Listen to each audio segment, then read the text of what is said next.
Gato y el ratón, una película colombiana producida en el año 2002 por Rodrigo Triana y una de las piezas del séptimo arte colombiano que como futuros especialistas en intervenciones psicosociales nos permiten dar un alcance y una mirada analítica y crítica a la realidad sociocultural y política de nuestro país.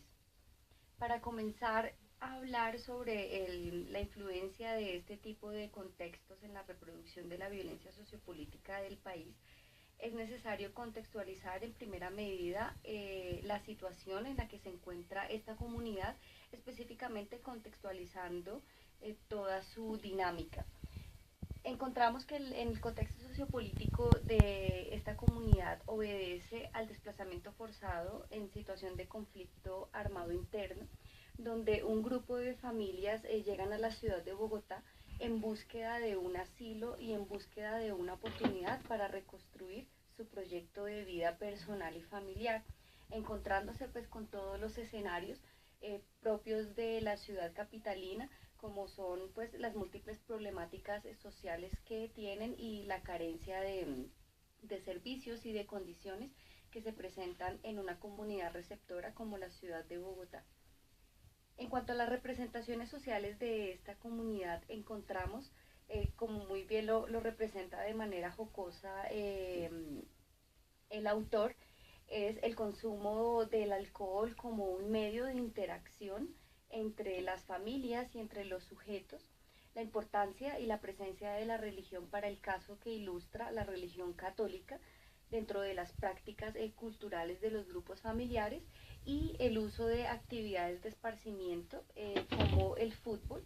en razón pues a que la comunidad carece de otros espacios de esparcimiento o de otras oportunidades de recreación y cultura y utiliza sus propios recursos como el deporte para interactuar entre ellos. Dentro de las dinámicas relacionales se puede destacar la presencia de la violencia como un factor determinante entre las relaciones de estos individuos. También observamos el comportamiento intergrupal en el sentido de la presencia de la presión de grupo y de la influencia del grupo en el comportamiento individual de los sujetos que se representan en la película. Factores como los que acabamos de mencionar, aunados a la exclusión social, la ausencia del Estado, la carencia de servicios públicos, en el caso de esta comunidad, la carencia de la luz y del servicio del agua, pues útiles y vitales para la subsistencia y la calidad de vida de las familias, la inequidad social representada en la pobreza extrema de este grupo poblacional, la situación del desplazamiento forzado en el marco del conflicto armado interno colombiano y todas las demás situaciones que generan disfuncionalidad en la familia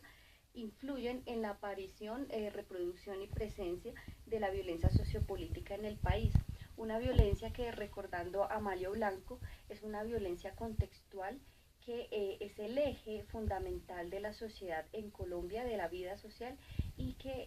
esta violencia ha causado pues, profundo dolor y sufrimiento en nuestra nación por más de 50 años.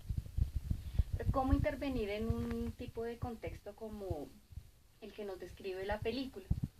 Como propuesta de intervención psicosocial en este tipo de contextos, quiero destacar el trabajo realizado para la Universidad Javeriana por el autor Wilson Ruiz. En este aporte conceptual, el autor nos habla del término de la recuperación del contexto. Para mi entender, interpretado pues en primera medida como la deconstrucción de las representaciones sociales que han adquirido estas familias durante la experiencia del desplazamiento forzado, la deconstrucción asimismo de esas representaciones sociales basadas en una cultura de la violencia, donde la presencia de la intolerancia, el machismo y el sexismo deben ser neutralizadas para devolverle a esa comunidad una identidad diferente y una posibilidad de reconstruir su contexto.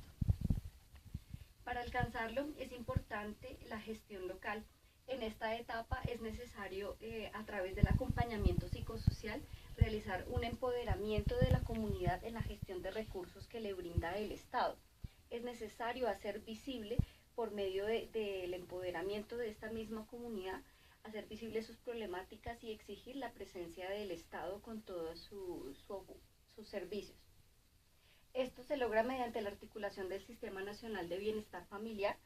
y para hacer de que estos servicios lleguen a la comunidad. Y como lo estamos hablando en nuestros tiempos, es importante aplicar para las víctimas los principios de verdad, justicia y reparación para evitar que en el momento en que las comunidades tengan que ser sometidas a situaciones de desplazamiento forzado, lleguen a contextos socioculturales donde vayan a empeorar su condición de vida inicial. Una vez lograda la gestión local y empoderada la comunidad para la consecución del mismo, se logrará la reconstrucción del tejido social, entendido como lo representa Amartya Sen en su enfoque de capacidades, donde toda la conjunción entre las oportunidades, las capacidades del sujeto y los factores convergentes van a lograr el desarrollo humano. Ese desarrollo humano potencializado a través de la formación de líderes comunitarios y el fortalecimiento de la familia como eje fundamental de la sociedad, donde todos los valores, el perdón y la reconstrucción de la comunidad van a lograr que este tipo de familias puedan realizar una reconstrucción de su vida y alcanzar el desarrollo humano y el bienestar. Para terminar, les voy a dejar una frase de Enrique Pichón. En tiempos de incertidumbre y desesperanza es imprescindible gestar proyectos colectivos desde donde planificar esperanza junto a los otros. Muchas gracias.